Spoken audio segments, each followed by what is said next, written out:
Pessoal, em primeiro lugar, boa noite a todos. Boa noite, Rony, por ter aceitado participar e abrilhantar a nossa caminhada com as suas experiências, com o seu conhecimento sobre São Paulo. Obrigado, pessoal da técnica, Cecília, Ednei, André, que divulgaram a caminhada. Você e obrigado também. a todos que estão aí presentes, né, para participar da caminhada. O nosso boa noite a todos. E vamos dar início com o nosso boa noite! Boa noite, Laércio e turma de São Paulo. Boa noite a todos. Boa noite a todos. Agora, desde agosto, a gente tem... Pode dar boa noite, cheio de energia. Boa noite. Porque o restaurante vegetariano Apple está funcionando. Dentro dos novos padrões, né? Dos protocolos de higiene, mas está funcionando.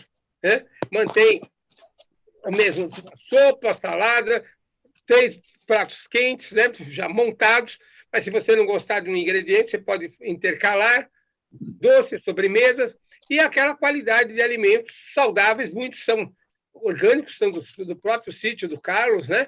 E mais do que nunca a gente precisa estar bem alimentado nesse momento aqui, precisamos levantar a nossa imunidade. Isso a gente tem no restaurante vegetariano no Apple. Então, está funcionando normal, das 11h30 às 15h30, de segunda a sábado. E tem uma novidade, né?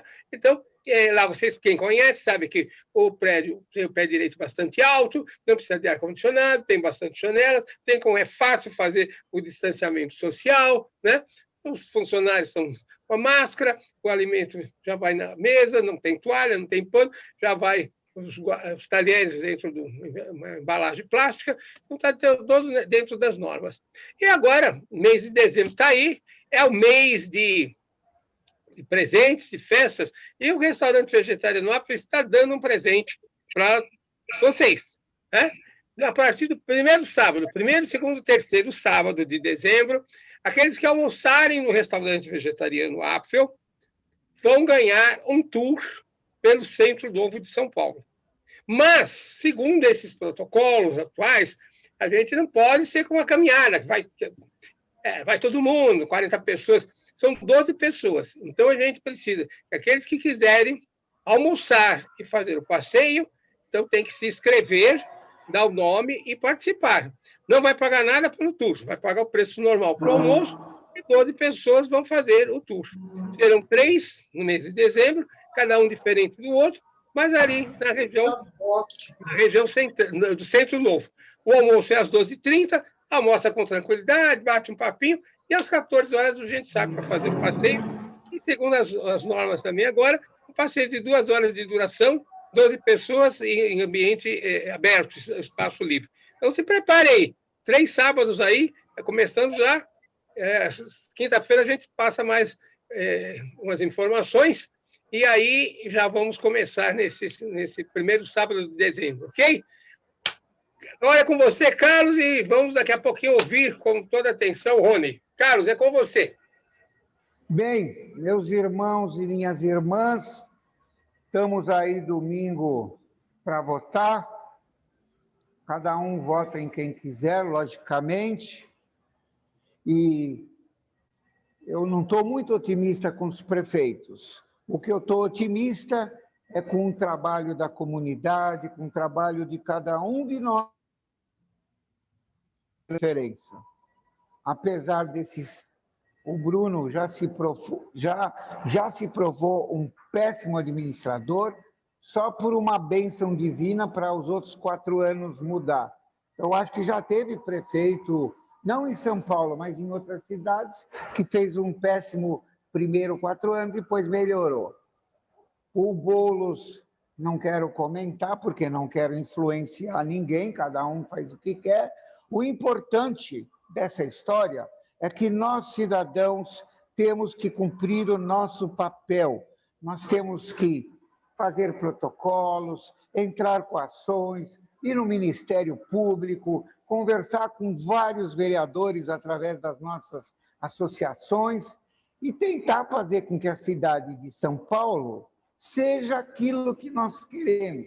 Uma cidade fraterna, justa, inclusiva, onde a gente possa caminhar por calçadas decentes, onde a gente possa ter direito ao silêncio urbano, onde haja festa, sim. Os bares ganham dinheiro, os restaurantes ganham dinheiro, façam festas, mas façam a devido isolamento acústico, respeito aos horários.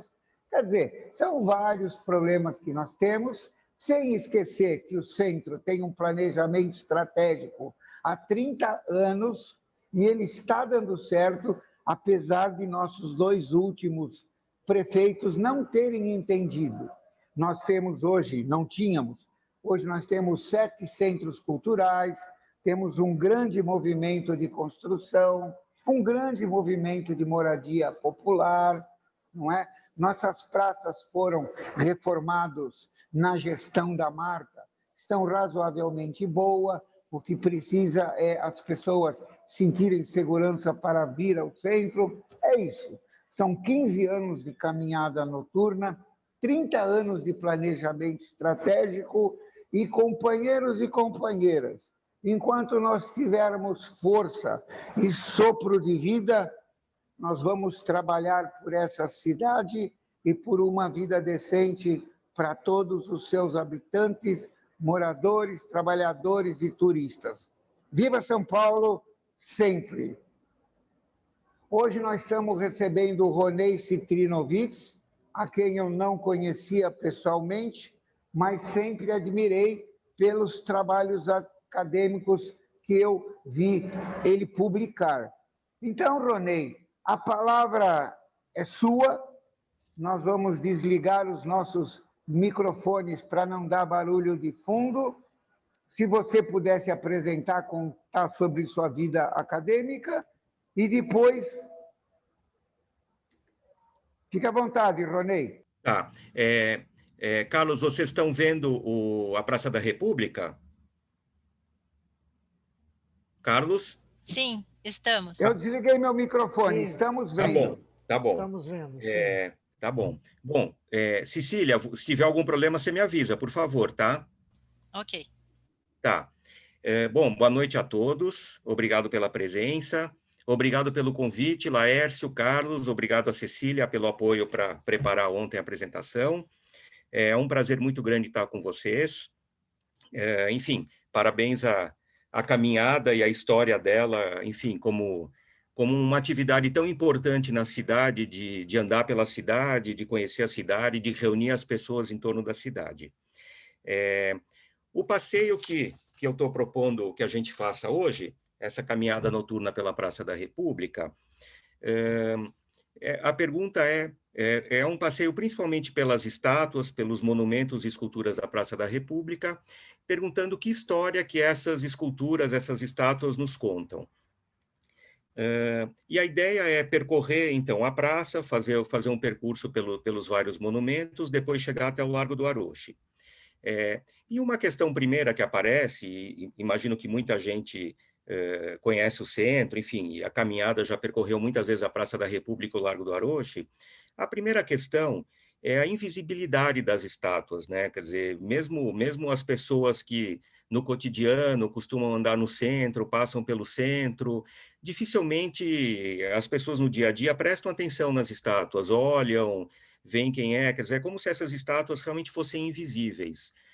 E mais do que isso, como se esses monumentos, que na verdade foram construídos, monumentos, esculturas, né, seja monumentos para, enfim, representar algum evento histórico, ou esculturas que estão lá para ornamentar, enfim, o espaço público, como eles dizem muito pouco para a gente, quer dizer, eles não chamam a atenção da gente no cotidiano, e a ideia dos monumentos deveria ser o contrário, né, quer dizer, que eles evocassem, de alguma maneira, vamos dizer, as várias memórias que a gente tem na cidade, dos vários grupos, dos vários períodos, enfim. Então, mesmo para quem está acostumado a andar e anda pela Praça da República, e eu trabalho na Praça da República há 20 anos, e com frequência, enquanto estou andando lá e passeando, quer dizer, para mim também foi um exercício interessante de ir descobrindo essas estátuas e procurando elas, e olha, às vezes... Mesmo procurando, não tá óbvio. E tem casos aqui, que eu vou mostrar para vocês daqui a pouco, que mesmo sabendo que existia, foi difícil encontrar. Mas andando no dia a dia, eu tento prestar atenção também na relação que as pessoas têm com com as estátuas e com os monumentos, mesmo simplesmente estarem encostadas nele, ou olhando, ou apoiado, é muito raro ver isso, né? Com uma exceção que nós vamos ver no final. Enfim, então nós vamos percorrer essas estátuas.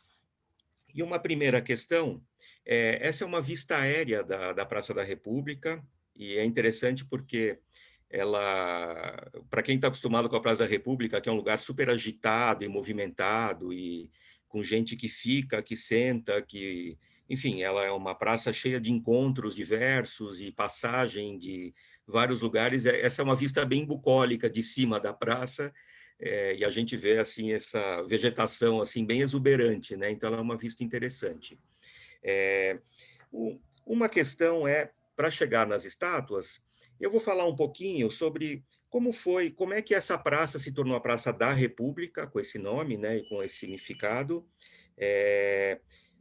o que existia nesse lugar antes de se tornar uma Praça da República, e daí a gente vai entrar, então, na questão das estátuas.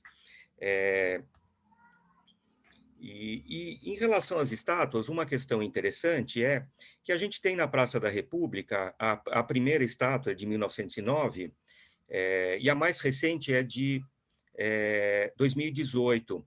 Então, a gente tem estátuas na praça que percorrem 110 anos. Então, é interessante como a gente tem muitos tempos diferentes na praça, muitas camadas de memória. Quer dizer, ao longo de 110 anos foram sendo colocados monumentos, esculturas. Então, são muitas camadas que a gente encontra nela.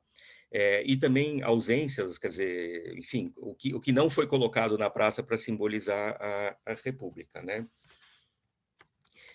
E o que havia, então, nesse espaço antes de ele se tornar a Praça da República?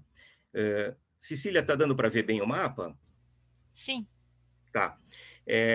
Esse é um mapa de 1868, e esse pedacinho que vocês veem aqui, do Largo 7 de Abril, é exatamente o espaço que depois foi definido como Praça da República. E ele em algum período se chamou Largo 7 de Abril, depois aqui a gente vê, não sei se vocês estão vendo o Largo do Curro, meio na metade da direita acima, um quadradinho, claro que os mapas estão em posições invertidas em relação ao que vocês estão vendo. E finalmente aqui, em 1890, esse quadradinho aqui já é bem definida a Praça da República. O que é interessante é que esse lugar, que foi Largo dos Curros, ou Campo do Curro, às vezes também chamado Largo da Palha, e finalmente, em 1890, a Praça da República, o que é interessante é que ele era um lugar importante da cidade. Assim, a gente já tem registros disso desde de 1800 e pouquinho, né, começo do século XIX. Ele era um lugar de lazer importante, era um lugar de encontro das pessoas, também era um lugar de celebração religiosa. Então, por exemplo, em 1817, quando houve os festejos da elevação do Brasil ao Reino Unido de Portugal, que ocorreu em 1815, o Largo do Curro, na época, em 1817, já recebeu alguns melhoramentos, alinhamento, uma arena para corrida de touros e para cavalhadas. Então, assim, no comecinho do 1800, esse já era um lugar de encontro, de lazer da cidade, de celebração, e esse nome, que é o nome mais conhecido, que é o Largo do Curro, ou Campo dos Curros, provavelmente porque ali ficava confinado também, quer dizer, a gente tem que imaginar que era uma região muito pouco urbanizada, né? São Paulo era bem pequena, mas era um lugar também onde ficavam os animais de carga e o gado, que eram levados para um antigo matadouro que existia no centro, que era o Beco do Mata Fome, na atual Rua Araújo, que depois foi transferido para Vila Mariana, em 1887, quer dizer, mas durante muito tempo o matadouro era ali. Então, essa região era, ao mesmo tempo, um lugar de um curral, um lugar de lazer e um lugar de celebrações religiosas. É interessante que aí, jamais na segunda metade do século XIX, tinha circos e espetáculos, circo de cavalinhos, roda gigante, quermesses, corridas de touro, touradas, que eram muito populares em São Paulo. E tem um texto de memória do cronista Jorge Americano, que já é mais para o final do século XIX, mas ainda antes da República, que ele fala: eu guardo recordações fortes, depois do palhaço, dos macacos, do cachorro ensinado, da amazona, dos ginastas, passou-se a segunda parte, a pantomima. Quer dizer, realmente era um lugar de lazer. E tem uma curiosidade interessante que na vizinha Rua Vieira de Carvalho, que é uma rua que vai dar na Praça da República, a Vieira de Carvalho era a antiga Rua do Pocinho. E ali tinha uma pequena capela, uma ermida, que foi construída em memória a um poceiro, que era uma pessoa que limpava os poços de água da cidade, e num trabalho que ele estava fazendo lá, o poço era muito estreito e profundo, ele caiu dentro do poço e morreu. Então, nesse lugar onde aconteceu esse trágico acidente, se ergueu essa ermida. E aí havia uma festa do Pocinho e uma devoção, uma Nossa Senhora do Pocinho, quer dizer, então é interessante porque tudo isso acontecia ali. Bom, foi justamente nesse lugar que em 1889 se construiu, então, uma Praça da República, quando foi proclamada a República. Um pouquinho depois disso, em 1900, a praça foi cercada de arame, ela foi ajardinada, quer dizer, não é exatamente a praça como a gente conhece hoje, mas mais ou menos a praça como a gente conhece hoje, com árvores plantadas, gramados, o lago, esse aspecto bucólico, que lembra inclusive um pouquinho o Jardim da Luz, as fontes, e toda uma ideia de uma praça para contemplar, cheia de adornos, uma praça assim que muito diferente desse aspecto anterior que ela tinha, super agitada e popular, ela ganhou esse ar assim mais de que afastava, quer dizer, de uma cidade que queria ficar longe da questão rural e se afirmar como cidade e como república. E aí, essa é uma outra vista aérea. Espera aí só um minutinho. Puxa vida, espera aí que... Bom, e aí foi construído esse edifício da Escola Normal, que na verdade que é esse prédio amarelo enorme que a gente vê aqui ao fundo, atrás das árvores, que é mais conhecido como Colégio Caetano de Campos, hoje é a sede da Secretaria da Educação, mas que foi construído como a Grande Escola Normal de São Paulo. E ele é um prédio monumental, literalmente, quer dizer, ele não é um monumento, mas ele é um prédio monumental, com uma largura assim de 86 metros, né, uma fachada gigantesca, 37 metros de profundidade, depois ele sofreu um acréscimo de um andar e tal, mas de uma certa forma, então a construção dele começou em 1890, ele foi inaugurado em 1893, de uma certa forma, esse enorme prédio, ele foi planejado e construído assim como o grande monumento à República em São Paulo, monumento no sentido figurado, né? E aí toda a ideia da República, que era muito forte, assim, vamos dizer, da ideologia da República, de que era preciso formar professores e alfabetizar as pessoas para formar cidadãos. Então, que isso era a base da democracia, a base da cidadania, quer dizer, a ideia de a escola normal para formar professores, e ali funcionava também uma escola modelo, com alunos, então, professores e crianças alfabetizadas. Essa era, assim, um dos pilares da ideia da República proclamada em 1889, desculpa. E para vocês terem uma ideia, eu vou dar só um dado aqui, um minutinho. Bom, eu já volto nesse dado que eu ia dar.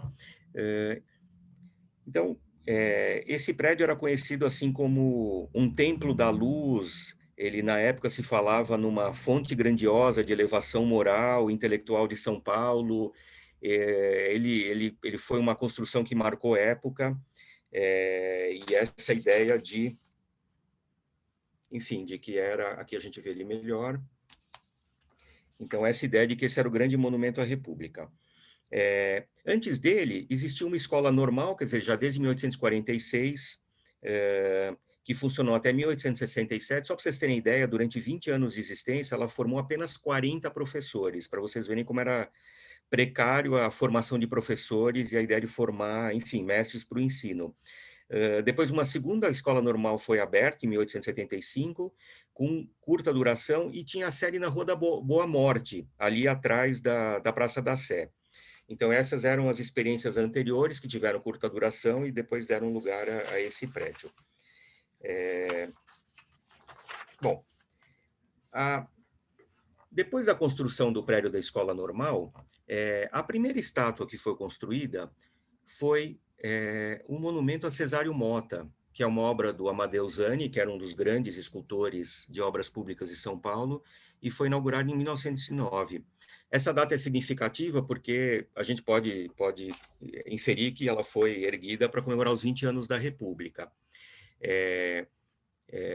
O Cesário Mota, enfim, eu anotei alguns dados aqui, só para a gente ler rapidamente. Bom, foi uma iniciativa do Centro Acadêmico da Faculdade de Direito. Ele era um médico, um dos fundadores do Partido Republicano Paulista, e a exemplo de outras personagens que a gente vai ver as esculturas na praça, ele se destacou na campanha pela difusão do ensino primário e secundário, fundou aqueles famosos gabinetes de leitura que havia no interior, no caso dele em Porto Feliz e Capivari. Depois ele foi deputado da Assembleia Provincial, enfim, e constituiu o famoso triunvirato republicano, quer dizer, ele era um dos líderes do PRP. Depois ele foi deputado, a primeira constituinte do país, e, enfim, fundador da Escola Politécnica, da Escola de Farmácia, Ginásio do Estado, enfim, um personagem, assim, muito ligado a esses ideais da República e da educação em São Paulo. O Amadeu Zani, que é o autor da estátua dele, fez algumas das grandes obras de São Paulo, como a Glória Imortal aos Fundadores de São Paulo, que fica ali no pátio do colégio, e também o famoso Monumento às Monções em Porto Feliz, que fica lá no Parque das Monções. O Cesário Mota, ele está segurando um livro, e esse livro chama O Futuro de um Povo. Então é curioso porque, de todas as estátuas que tem a ver com a República, ele é o único que não é só o busto de um personagem, mas que está fazendo alguma coisa. No caso, segurando esse livro, é um livro fechado, mas, enfim, o futuro de um povo, claro, que tem a ver com a ideia da educação e enfim, dessa ideia do progresso pela educação, no sentido que eles entendiam. Não sei quem tem frequentado a Praça da República, mas eu passei lá na semana passada, e agora é uma época de frutificação das jaqueiras em São Paulo. Então, em muitos bairros de São Paulo tem jaqueiras, e justamente a jaqueira em cima do Cesário Mota frutificou, então aqui é ele e a jaqueira em cima.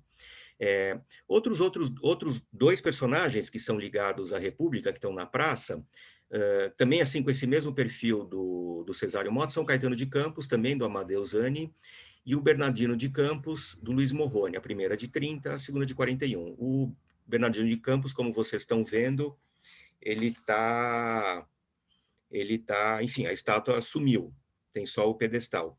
Em torno dos pedestais das estátuas dos dois, tem algumas homenagens também a outras figuras republicanas.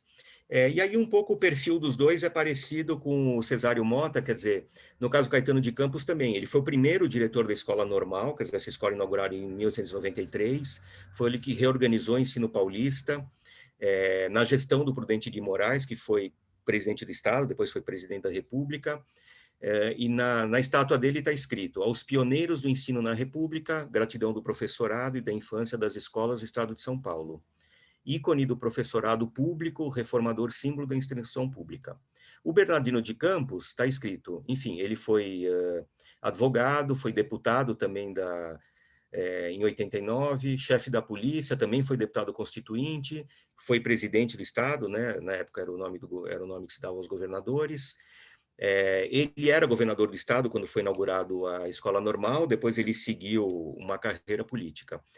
E aqui o dado que eu queria dar para vocês, que em 1915, menos de 9% das crianças entre 5 e 9 anos frequentavam a escola.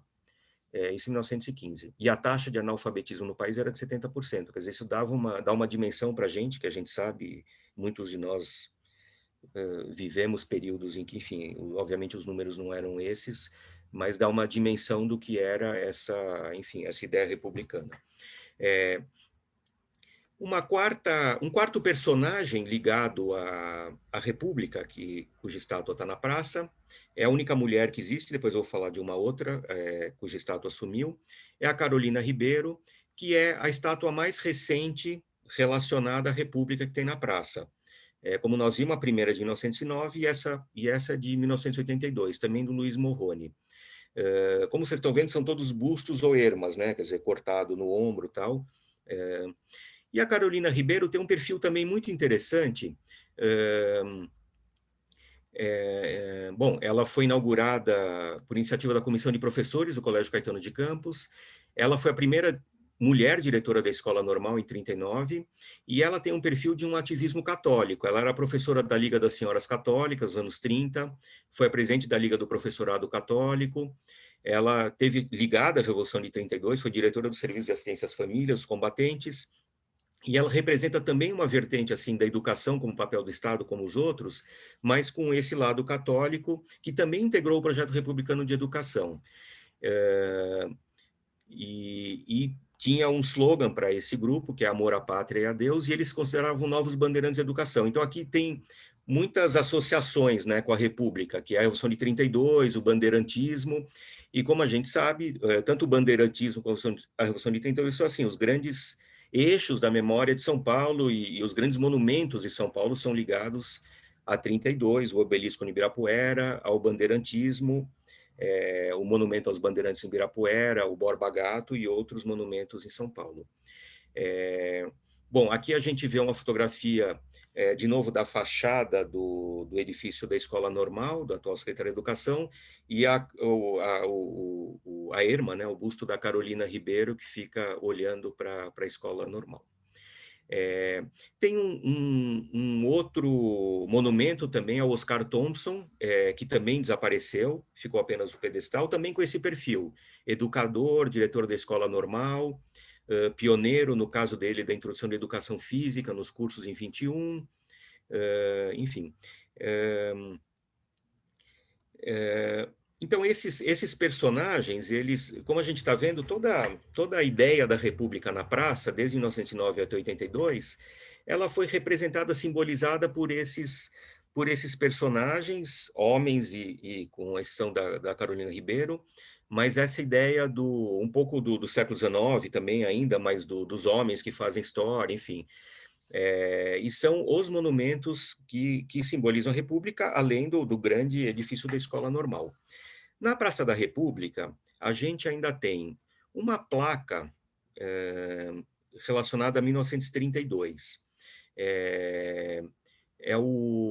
Na verdade, essa placa é o único monumento na praça que representa um acontecimento, quer dizer, que não é um personagem, que evoca 1932. MMDC, as siglas dos 4 jovens que foram mortos numa manifestação, que foi um dos inícios da Revolução de 32, né, em 23 de maio de 32, numa manifestação na frente do Partido Popular Paulista na época, que era o Partido Getulista em São Paulo, Martins, Miragaia, Drauzio e Camargo. Isso é uma placa, a gente está vendo aqui ela com destaque, mas eu confesso que eu andei bastante na praça para encontrar ela. Assim, está longe de ser óbvio olhar, ver ela e entender que ela é um monumento. Enfim, esse monumento é bastante discreto. Aqui a gente vê o escrito dele, enfim, é um bloco no chão, bastante, né? Foi inaugurado em 56. Então, aqui a gente tem uma síntese assim desses monumentos que eu chamei de Panteão da República.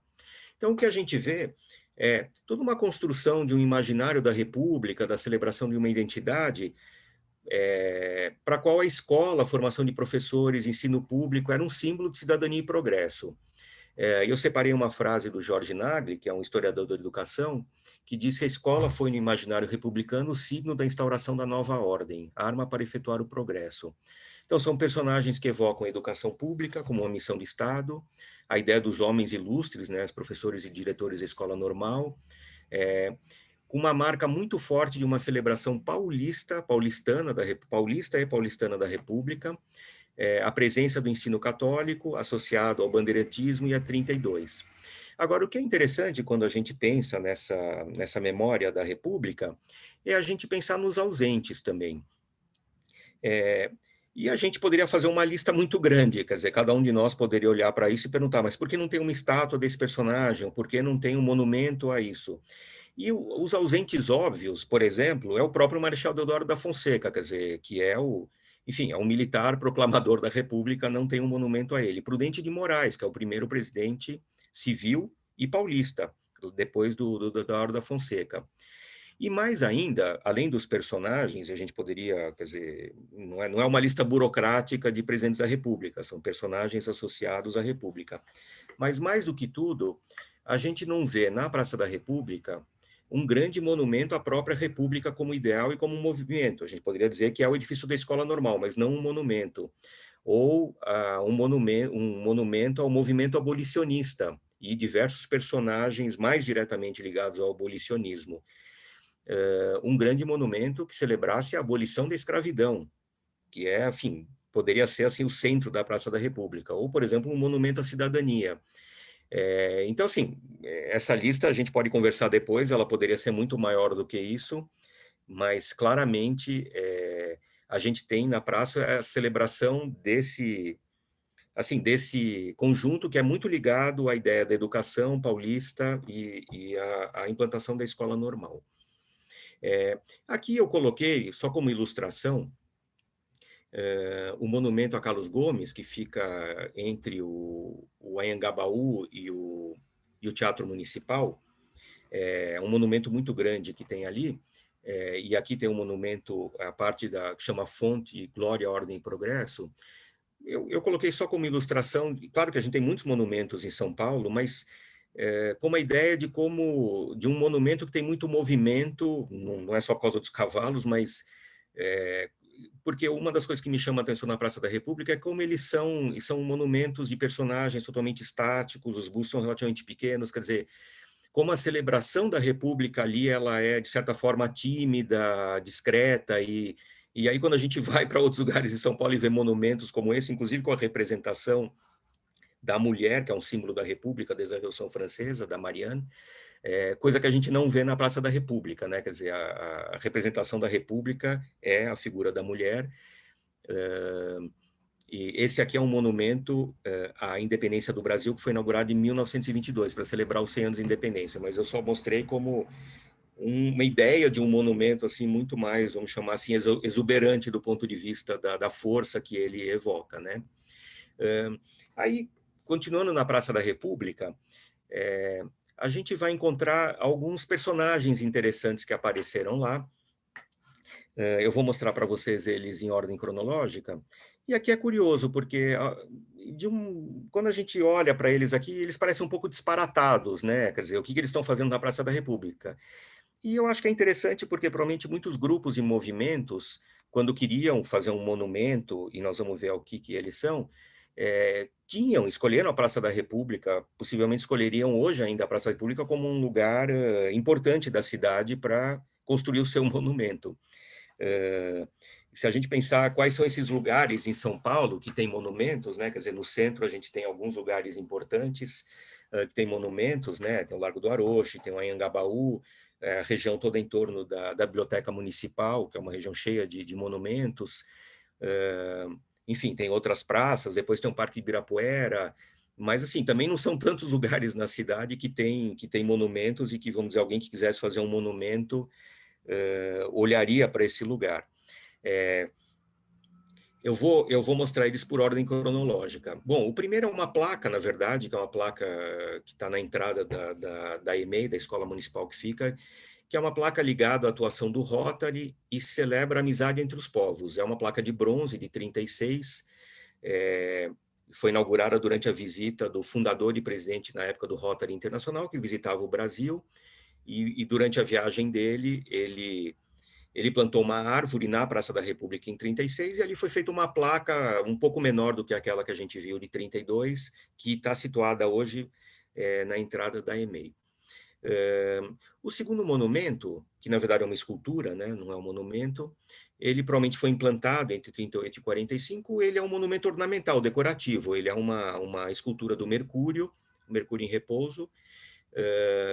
Ele tem uma autoria coletiva do Liceu de Artes e Ofícios, provavelmente era enfim, assim, talvez até um exercício de mestres do Liceu.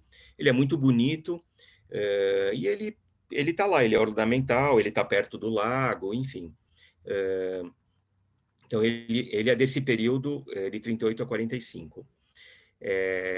A segunda estátua ornamental que eu queria mostrar para vocês é a Mulher Nua, que é da Charis Brandt, também foi inaugurada nesse mesmo período do Mercúrio, e ela está desaparecida. A Paula está assistindo, a Paula Janovic, que teve com vocês na caminhada já mais de uma vez. Depois ela pode falar sobre uma outra estátua da mesma escultora no Anhangabaú, e de histórias que existem em São Paulo em torno de estátuas de mulheres nuas, né? E essa estátua, ela desapareceu nos anos 90. É uma história muito nebulosa, quer dizer, ela primeiro foi uma estátua de 100 quilos de bronze, ela primeiro foi derrubada, e depois de ter sido derrubada, ela foi guardada no prédio da administração, e finalmente ela sumiu. E não deixa de ser sintomático que a única estátua, quer dizer, de mulher, além da Caroline Ribeiro, mas que é de 82, quer dizer, que havia na época, sumiu e foi derrubada da Praça da República, né? Enfim, isso, na verdade, eu tirei de um livro. Depois, em 44, foi inaugurada uma escultura muito bonita, chamada Ninando a Boneca, que fica hoje dentro do Parque Infantil, ficava no Parque Infantil, aliás, desculpa, da Escola Normal, fica hoje dentro da EMEI, que fica lá no centro da Praça da República.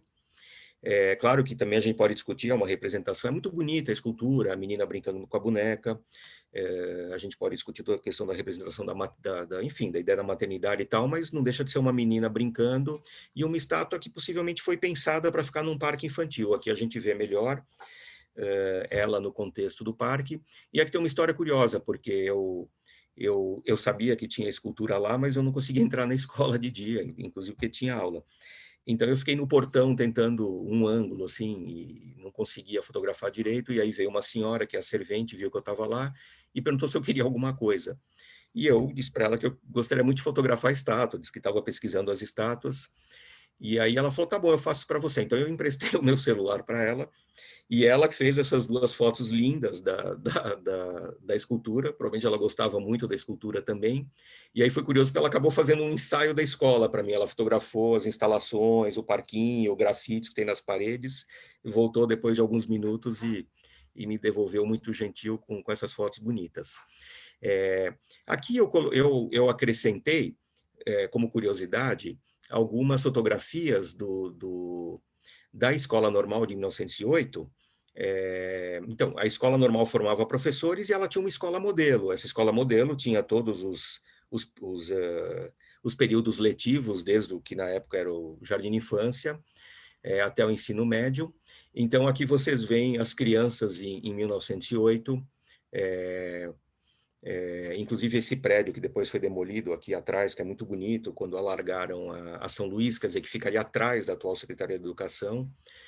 Então vocês veem algumas fotografias de crianças e jovens na Escola Normal no começo do século passado.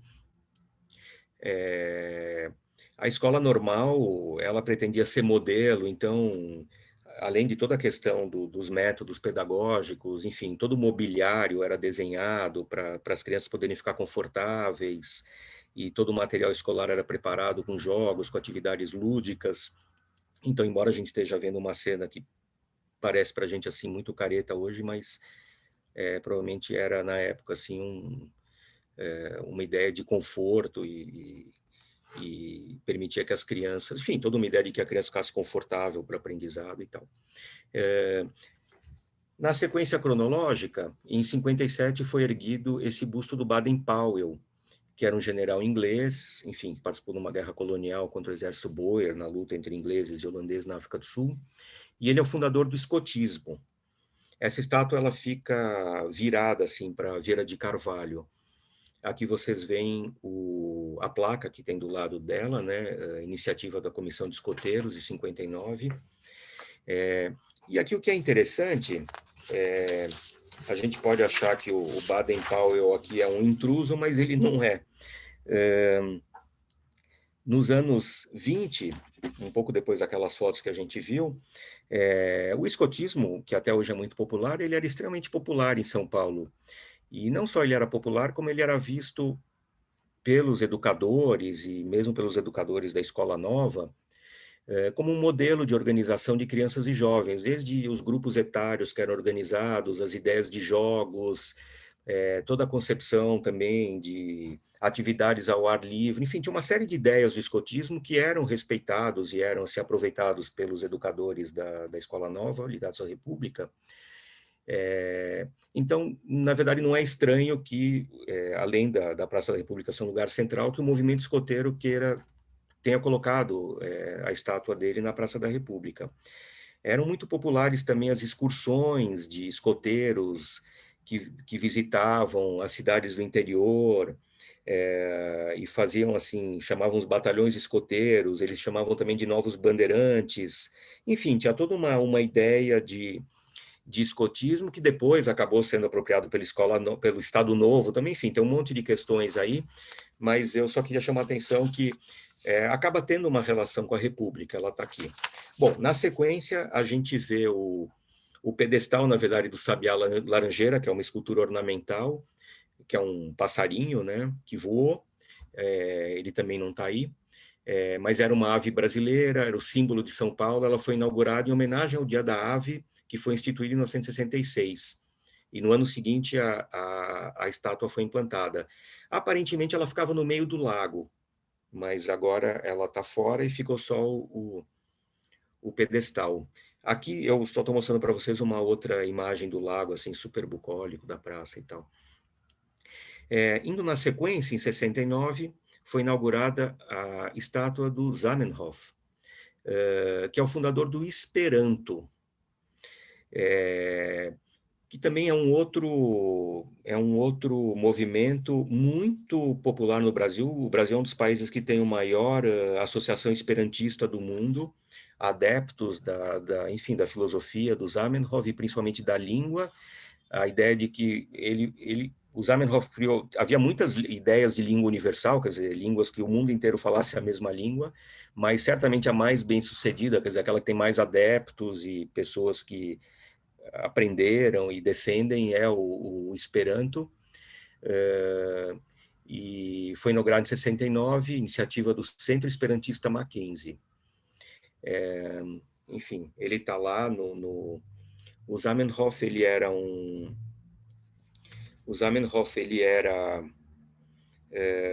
polonês, ele era um médico, na verdade ele nasceu em Bialystok, enfim, e o Esperanto provavelmente assim, é a ideia mais universalista que já existiu, né? Quer dizer, essa ideia de que todo mundo falasse a mesma língua e a ideia de uma união entre todos os homens. Aqui tem a placa em homenagem ao Zamenhof, né? A gente vê que foi uma homenagem de um seminário esperantista em 1969. Não deixa de ser curioso que ele foi inaugurado durante a ditadura, aliás, num ano particularmente duro da ditadura, quer dizer, se inaugurou na Praça da República uma escultura em homenagem ao Esperanto e ao Zamenhof, que era também um militante comunista. Aqui a gente vê o Zamenhof num domingo na feirinha que existe na praça, ele fica lá, enfim. E, finalmente, o último não é bem um monumento que eu quero mostrar para vocês, que é o mais recente, que é de 2018, que na verdade é uma escultura pública, um mobiliário público, que chama Meu Coração Bate Como um Seu. Imagino que todo mundo que passou pela praça conhece. Ele é do Guto Requena, e é uma homenagem à comunidade e ao ativismo LGBT. Ele é um monumento à diversidade. É uma escultura que tem caixas de som, que tocam trechos de depoimentos misturados com batimento cardíaco, que você pode ouvir eles. E à noite tem luzes que pulsam em função também do batimento cardíaco. Como outros trabalhos do Requena, ele é extremamente interessante porque ele é uma mistura de monumento com mobiliário, e as pessoas elas podem fazer um monte de usos diferentes, elas podem sentar, tem gente que deita, tem gente que encosta, então ele tem esses braços que se espalham, ele é muito interessante, assim, eu acho que assim, dessa mistura de monumento com escultura, com mobiliário, ele é muito, muito interessante e original, e ele é colorido, enfim, ele está num lugar assim bem central da praça, que é do lado do Coreto, e seria de frente para a escola normal, né? Aqui a gente terminou a Praça da República. Cecília, eu vou em frente ou você quer me interromper? Você quer ver se as pessoas têm alguma pergunta? Ou se eu vou em frente, enfim, você que sabe. Eu vou indo, porque ainda tem um pedaço do Largo do Aroche, mas, enfim, você que sabe, sim. Acho que a gente pode continuar. Se alguém quiser, coloca as perguntas por escrito, aí a gente lê. Tá bom. Se alguém quisesse falar alguma coisa assim que tem a ver com esses, porque são muitas imagens, tá bom. Ah, tem uma dúvida aqui, ó. Quero perguntar se ele levantou informações sobre a estátua A Semeadora que está na Luz. Deve ser no Jardim da Luz. Não, mas se essa pessoa depois quiser, a gente conversa, enfim, a gente pode conversar. Tá bom. Tá. Bom,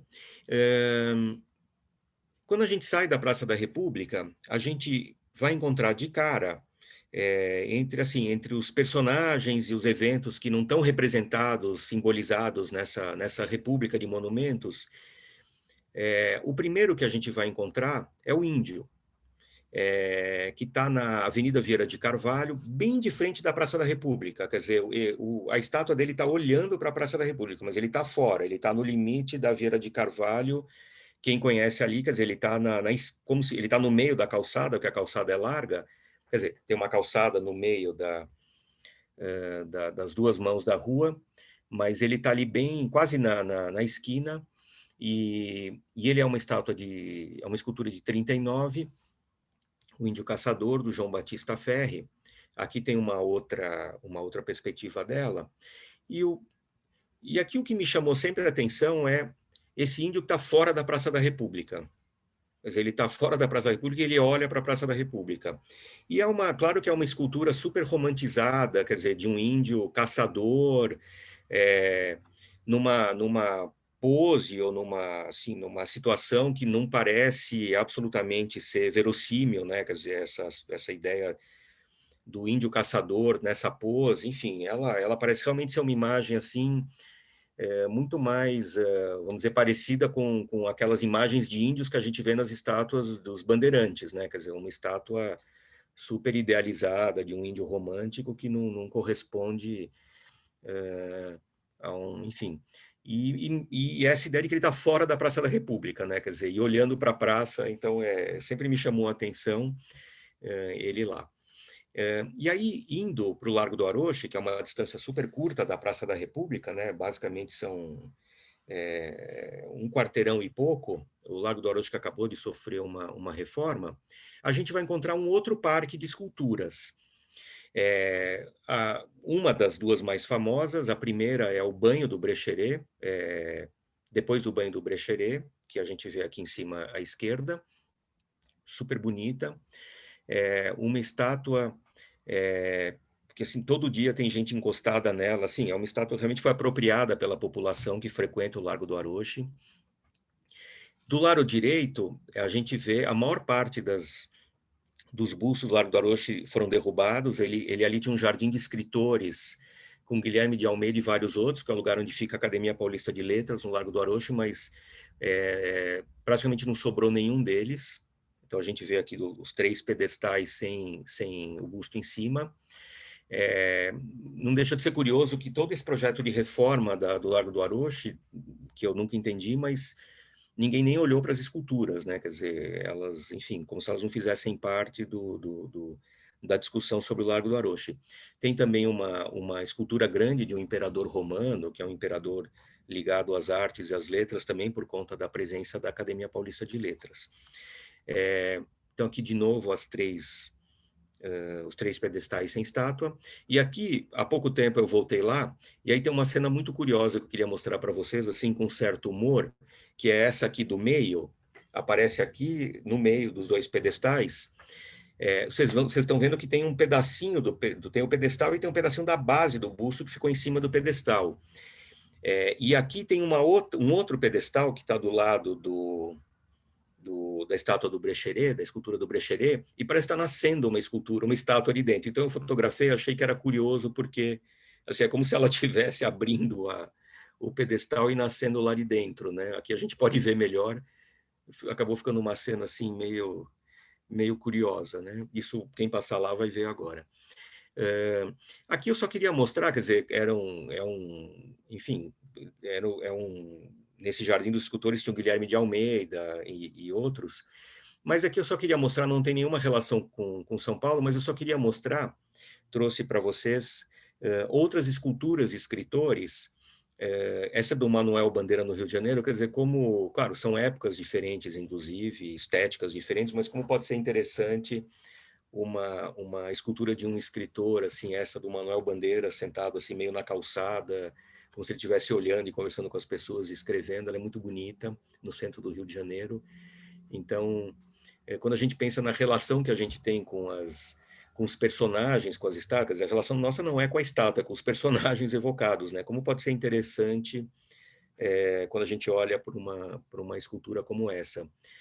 E eu trouxe também a Clarice Lispector, que fica num canto da praia de Copacabana, também, enfim, sentada na muretinha com o cachorro, escrevendo. Quer dizer, é um tipo de escultura que, assim, você tem vontade de sentar do lado, conversar com a escultura, quer dizer, enfim, é uma proposta completamente diferente de um busto. Assim, de novo, são épocas diferentes, estéticas diferentes, mas como é interessante como a gente pode ver como as possibilidades de fazer esculturas, elas podem ser muito interessantes e múltiplas, e, enfim. Então, trouxe só esses dois exemplos. Aqui o Imperador Romano, do Lago do Aroche, de 48. E aqui eu quero terminar o Largo do Aroche. Eu sei que o Laércio, na semana passada, a caminhada dele foi sobre o Luiz Gama, então depois eu gostaria até que ele complementasse. Mas quando a gente falou da Praça da República, dos ausentes, e eu falei da inexistência de um movimento à abolição e da inexistência de personagens ligados ao abolicionismo, inclusive personagens negros ligados ao abolicionismo, e saindo da Praça da República, o primeiro ausente justamente a estátua de um índio, outros ausentes da praça, entre os vários grupos que a gente pode dizer que são ausentes, são também os negros. E a gente chega no Largo do Aroche, onde a gente encontra a erma, né, a estátua do Luiz Gama. Ela é muito bonita, inclusive aqui tem uma pessoa sentada, que é de 31. E o Luiz Gama, como, enfim, o Laércio contou para vocês, ele é um poeta do século XIX, né? Escreveu um livro, Primeiras Trovas Burlescas de Getulino,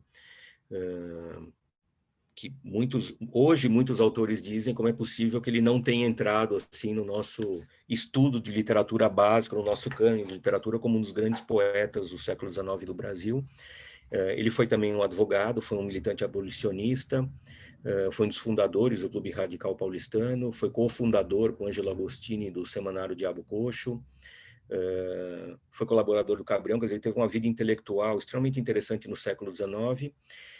E a Lígia Fonseca Ferreira, que é uma historiadora que editou o livro de poesias, aliás, acabou de lançar mais um livro sobre ele pela editora do Sesc, que são os escritos dele, principalmente os escritos de direito dele do século XIX. Eu coloquei entre aspas um trecho dela, escrevendo agora, né, na edição dos livros. No momento em que o negro escravo começava a despontar como tema na poesia ou no romance, Gama fincaria uma voz diferenciada do negro autor, até então ausente na literatura brasileira, antecipando-se a Cruz e Souza e Lima Barreto. Segundo a mesma Lígia, ele tornou-se símbolo do verdadeiro ideal republicano e abolicionista reverenciado em todo o país. Aqui uma outra perspectiva da estátua dele, com a inscrição por iniciativa do Progresso, que foi um jornal que fez a campanha para a construção na época da estátua dele, em homenagem dos pretos do Brasil. A erma foi realizada entre 29 e 31, e tem memórias da inauguração dela com uma festa muito bonita. Eu separei entre aspas um trecho. O Largo do Aroche foi coalhado de negros, e houve também a presença de políticos e intelectuais brancos, como, por exemplo, o Dr. Macedo Soares, um político de família tradicional. Foi impressionante aquela manifestação.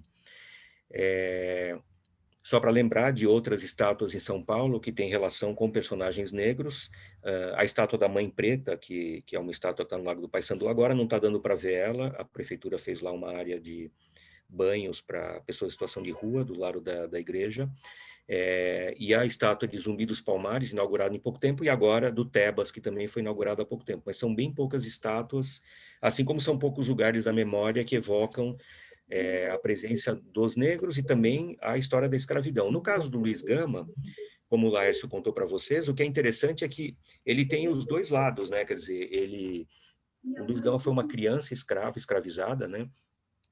Então, ele tem esse lado da memória da escravidão, mas ele tem o lado também do negro protagonista no século XIX, de alguém que depois, liberto, se tornou, enfim, um grande poeta, advogado, jornalista, quer dizer, um grande personagem da história do século XIX. Então, é interessante que ele tem essas duas facetas, e quando a gente pensa no Luiz Gama, em toda a discussão recente da questão dos monumentos nos Estados Unidos e também no Brasil e em outros países, é interessante pensar que a gente tem um monumento a um personagem negro tão importante quanto ele, que está nesse lugar do Largo do Aroche há 90 anos, quer dizer, é quase um século de um monumento, de uma estátua, que ela própria tem uma história quer dizer, ela passou por 90 anos de história de tudo que aconteceu em relação à história dos negros, a história do país e das representações dos negros e da história do país no último século. Então, é interessante quando a gente pensa isso, sobre essa importância de povoar a cidade com mais estátuas, né? Quer dizer, de que os diferentes grupos se sintam contemplados e representados.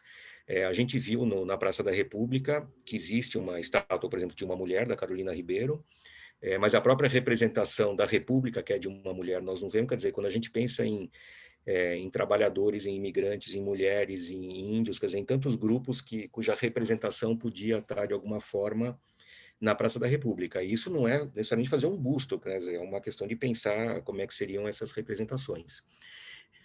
E aqui, só para terminar, como a gente está falando de estátuas, sem relação com a República e com Aroche, eu trouxe algumas imagens, porque o tempo todo a gente está tratando também dessa questão da invisibilidade das estátuas, né? Quer dizer, a história um pouco é como a gente não vê elas, como elas são invisíveis. Apenas os grandes monumentos apareceram nessas discussões agora sobre derrubar ou não as estátuas, né? Quer dizer, o monumento ao bandeirantismo no Ibirapuera, o Borba Gato, mas a maior parte das estátuas de São Paulo, como do próprio Luiz Gama, são estátuas que dificilmente as pessoas conhecem na cidade.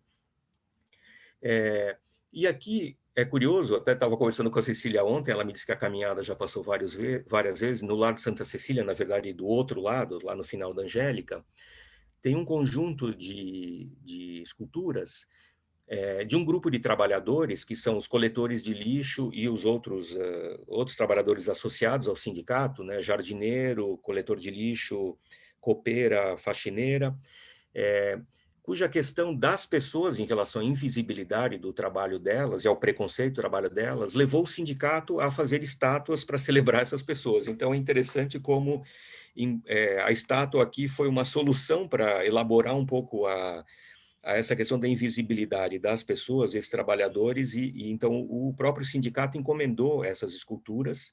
Então, aqui a gente vê o lixeiro, né, o coletor de lixo, a copeira, a faxineira, o jardineiro, quer dizer, essas estátuas, elas estão ali, enfim, para, de alguma forma, tentar lidar com essa questão. E aqui só também para, assim, é um pouco uma associação para a gente depois conversar sobre essa questão das estátuas. Com a morte do Maradona ontem, eu fiquei pensando onde estão as estátuas, esculturas relativas a futebol, por exemplo, em São Paulo. É claro que quem frequenta estádios ou clubes ligados a estádio sabe que tem muitos bustos dentro dos estádios, né? Quer dizer, celebrando grandes jogadores e placas com conquistas e campeonatos, mas praticamente não existem estátuas em lugares públicos. Que eu me lembre, a única que eu me lembrei é a do Ademir da Guia, chamado O Divino, que fica na Avenida Francisco Matarazzo, está num lugar muito ruim, quer dizer, ela está dentro do antigo, de um dos terrenos da antiga fábrica Matarazzo lá, mas tem uma cerca na frente, enfim, ela não tem nenhuma visibilidade. É uma escultura muito bonita, na verdade, ela é baseada numa foto que está no pedestal. Ele é vivo, né, o Ademir da Guia, da famosa Academia do Palmeiras. Então é interessante, assim, me ocorreu mostrar essa estátua para a gente conversar depois, justamente ontem, diante da morte do Maradona. Então, assim, como esses assuntos que são tão importantes no nosso cotidiano, claro, não para todo mundo, né, mas para uma parte da população, eles não aparecem nas estátuas, né. E aqui eu selecionei algumas outras também, algumas das que eu gosto, mas essa é um aviador da FEB, na verdade da FAB, desculpa, da Força Aérea Brasileira, que foi um dos 20 e poucos pilotos que lutou junto aos aliados na Segunda Guerra Mundial. Então, a FAB, está errado, escrito errado, ela foi recém-constituída na época, o Brasil não tinha uma força aérea, e um grupo de 20 e poucos pilotos lutou com aviões americanos junto com a Força Aérea Americana. Tem histórias de aviões caídos, de pilotos capturados, e tem uma escultura em homenagem a um aviador da FAB no Parque do Ibirapuera. Aqui eu estou dando como exemplo, assim como em São Paulo, o bandeirantismo em 32, todo mundo que, enfim, mora no interior ou visita o interior com frequência sabe como são comuns os monumentos que evocam 32 no interior. Praticamente muitas cidades, não todas as cidades, né, mas cidades que estão em regiões onde houve batalhas em 32, ou de onde saíram batalhões de voluntários, tem monumentos. E esse é um de Piracicaba, e eu escolhi para mostrar para vocês, depois eu vou mostrar uma outra, porque ela é plasticamente muito bonita, né? Quer dizer, embora ele seja um monumento à celebração de 32 e da guerra, ele também é um monumento que celebra a dor e a derrota, né? Quer dizer, então a gente tem aqui os dois lados, né? Quer dizer, um soldado de pé com a arma e um soldado caído com a mão no coração. Então é interessante, eu separei esse porque eu achei interessante como um monumento pode também evocar assim esse outro lado da guerra. E aqui eu escolhi um monumento argentino também da Guerra das Malvinas, na cidade de Trelew, que é um porto importante, inclusive de onde saíram navios. E aqui também nesse mesmo espírito de um monumento às Malvinas, na Argentina. Claro que é uma história muito complicada, mas também de um monumento que celebra, no caso não celebra, né, ele lembra a guerra, mas é um grito lancinante de dor, né, tanto do soldado carregando o seu companheiro ferido, né, que também está gritando, enfim, com essas roupas que eles usaram. Então achei assim, a ideia de mostrar para vocês é como monumentos podem evocar, sim, momentos importantes de um país, e eles não necessariamente precisam ser uma memória assim ufanista e laudatória, quer dizer, pode ser uma memória que, como essa, que expresse uma derrota, inclusive militar, e um soldado ferido, e um soldado, né, quer dizer, eu achei interessante isso. Aqui, ainda pensando na questão do Luiz Gama, o famoso monumento ao Martin Luther King, em Washington, que ele é belíssimo, assim, ele é grande, né, encravado na pedra, e tem as frases, quer dizer, então, claro, hoje existem muitos modelos de monumentos e uma discussão muito forte sobre o que é um monumento, e muitos movimentos que propõem outros tipos de monumentos para cidades e outra relação das pessoas com os monumentos e a discussão do que os monumentos têm que significar, mas como pode ser também assim significativo um monumento desses. E aí, para terminar, eu queria mostrar um pequeno monumento que eu pessoalmente gosto muito, que é de Zumbi dos Palmares. Fica num lugar assim meio improvável, ele fica no início da Praia da Enseada, de quem está vindo da Praia das Pitangueiras, no Guarujá. Uma pequena escultura, né, um pequeno monumento ao Zumbi dos Palmares, com um pedestal assim que vocês estão vendo, muito simples, e ele é muito bonito porque o zumbi está olhando para o mar, quer dizer, ele está olhando para a África, então ele evoca muito uma relação, né, quer dizer, então é interessante como um monumento assim, aparentemente simples e pequeno, ele pode ser tão significativo e ele pode ter, enfim, essa mensagem. Então é isso, eu terminei, muito obrigado pela paciência de vocês, agora acho que a gente pode conversar um pouco, e eu vou sair aqui do meu, assim que eu descobri como. Tem uma pergunta?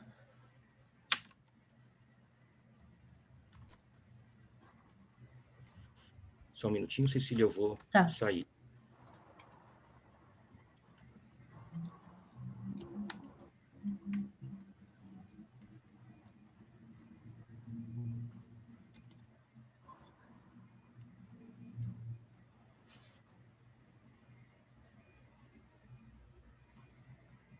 O Ednei vai ler algumas das perguntas.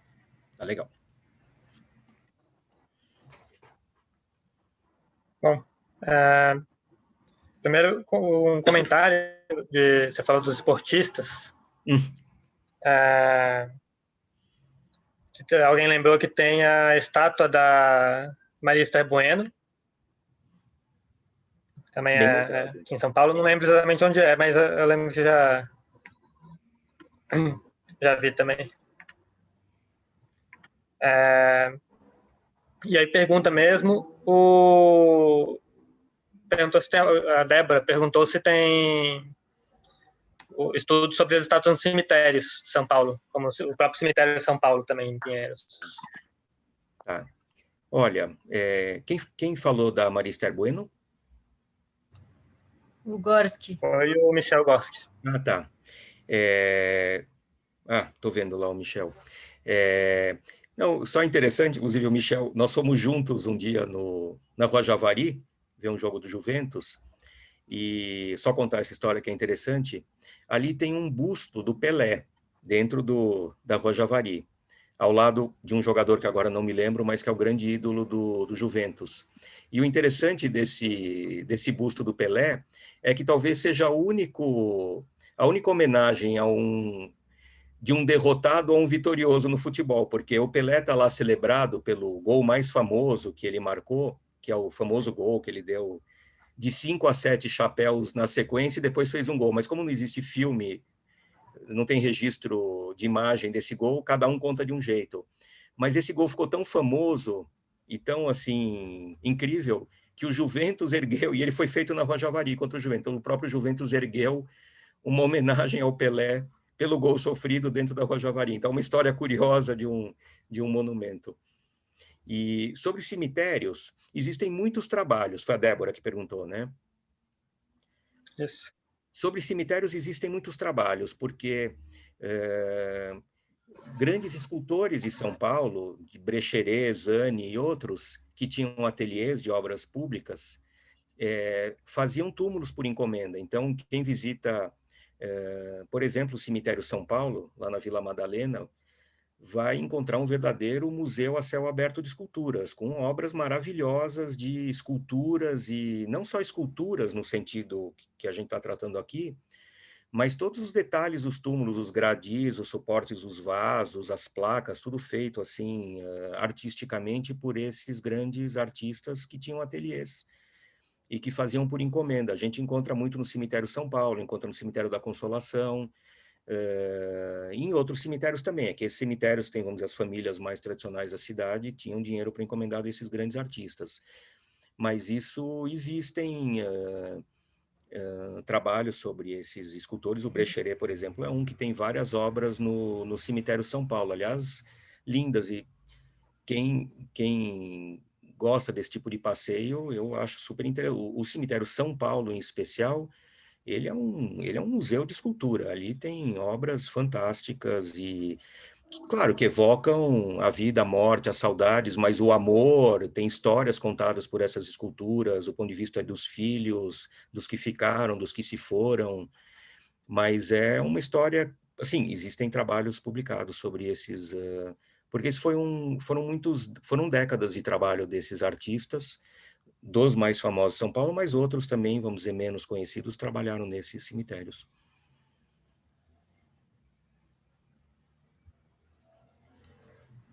Tá lembrando aqui, uma vez até a gente já foi com o próprio Laércio, né, o guia oficial da caminhada, a gente já foi uma vez para o cemitério de São Paulo também, acho que legal. Chegou até a sair no G1, vou ver se eu acho o link aqui, eu mando para o pessoal, mando no chat.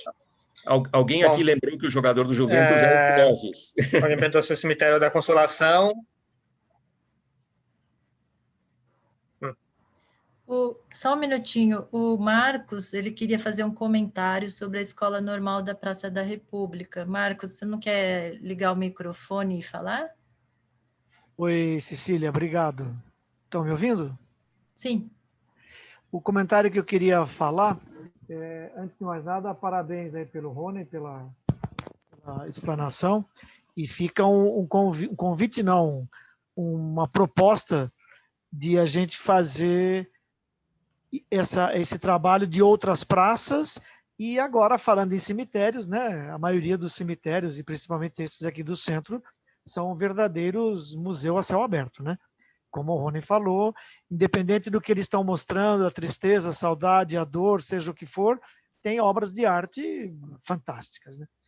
Mas isso fica uma dica aí para o pessoal, fazer uma caminhada nos cemitérios. Eu acho que seria, já deve ter tido algumas que eu não participei, mas fica uma outra dica. O comentário que eu queria fazer, quando o Rony falou da escola normal, que virou Colégio Caetano de Campos, né, e hoje é a Secretaria da Educação, quando começaram a fazer o projeto da Estação República do metrô, né, da linha leste-oeste, alguém, que evidentemente eu não sei quem, né, pensou em demolir a escola, demolir o prédio. Isso também certamente é uma história que não está nos livros, né? Mas eu sou engenheiro civil, trabalho na prefeitura, e conheço a história do metrô desde os princípios, né, dos projetos, de quando ela era da prefeitura, era municipal. Então, houve essa conversa, porque, né, como que você vai fazer uma obra subterrânea com um monumento daquele em cima, né? Então, cogitou-se isso, diferentemente da Praça da Sé, né, que houve aquelas implosões, né, os prédios, né, a Praça Clóvis praticamente desapareceu, mas eu gosto sempre de lembrar que foi graças a algumas pessoas, inclusive eu li rapidamente outro dia, um secretário de transportes da época municipal falou que não, que isso não ia acontecer, e a prova de que a engenharia pode muito é de que fizeram a estação subterrânea, né, da Praça da República sem sequer fazer uma trinca no prédio que você muito bem chamou de monumento, né? Então, isso é importante para dizer que a primeira decisão, ou a primeira conversa de algumas pessoas é dizer, não, derruba tudo, derruba que fica mais fácil, fica mais barato. E não é por aí, né? Você tem ali um monumento, na época, eu acho que não era, né, a Secretaria da Educação, ainda era o colégio, e você poderia não ter hoje esse prédio. Hoje a gente poderia estar falando, né, de um espaço, de um pátio, né, que, sei lá, o que se pensava. Então, é importante esse registro de que felizes aqueles que eliminaram essa ideia, né, de demolir o Caetano de Campos para fazer a praça. E uma outra curiosidade aí do ponto de vista da engenharia é que quando foi feito isso da Praça da República, da Estação República, foi lá na década de 70, né, próximo dos anos 80, e agora mais recente, aí em 2009, 2010, para a construção da Estação República para a linha 2 amarela, houve uma série de ações da engenharia, de projetos e de obra que são fantásticas, né? Muita gente de fora veio para ver, chamou os engenheiros do metrô de louco, que eles iam fazer aquilo, e fizeram a construção da Estação República da linha 4 amarela, da linha 2 amarela, linha 4, sem que a Estação República fosse paralisada pelo movimento dos trens. Isso é fantástico também, do ponto de vista de engenharia, e é um fato subsolo da Praça da República. Então, são dois fatos que eu queria comentar. A não demolição do Caetano de Campos, né, da escola normal, e a não paralisação da obra da linha vermelha por conta da construção da linha 4 amarela. Eram dois comentários aí, e repetindo, parabéns aí, e fica aí Cecília, Laércio, Carlinhos, dois assuntos, né? As obras de arte das outras praças, ainda que sejam do centro, e as caminhadas pelos cemitérios, que são realmente verdadeiros museus, ok? Obrigado, Cecília, parabéns, Rony. Obrigado. Eu não sei se o Laércio já fez um roteiro por obras aproveitando o que o Marcos falou, eu não sei se o Laércio já fez algum roteiro por grandes obras de engenharia, por exemplo, questões de abastecimento de água. Também não sei se fez, mas seria fantástico. Laércio está falando com o microfone fechado, Laércio. Ainda não abriu.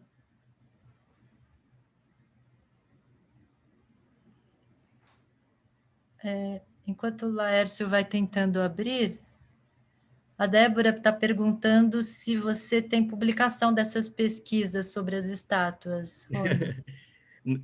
Não, na verdade, esse trabalho das estátuas é uma pesquisa que começou com um seminário que foi realizado no SESC no ano passado, um seminário sobre 1922, sobre a questão da Semana de Arte Moderna, e eu e a Paula Janovic, que está assistindo aqui e já guiou caminhadas, a gente participou juntos de uma mesa sobre estátuas de São Paulo.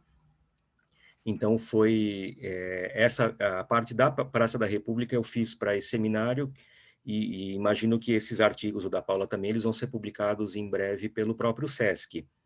Aí eu, enfim, aviso vocês. Existem alguns livros da própria prefeitura, quer dizer, hoje difíceis de encontrar, mas já foram feitos, sim, mas mais guias daquele tipo, fotografia e nome do escultor, nome da obra, quer dizer, acho que tem muito campo para fazer esse tipo de trabalho. Voltou o microfone do Laércio. Do Laércio.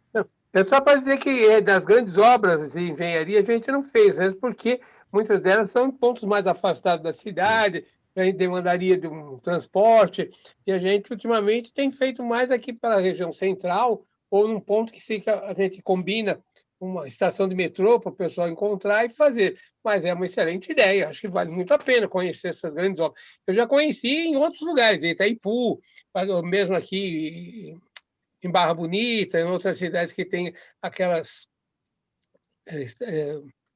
estação elevatória, né?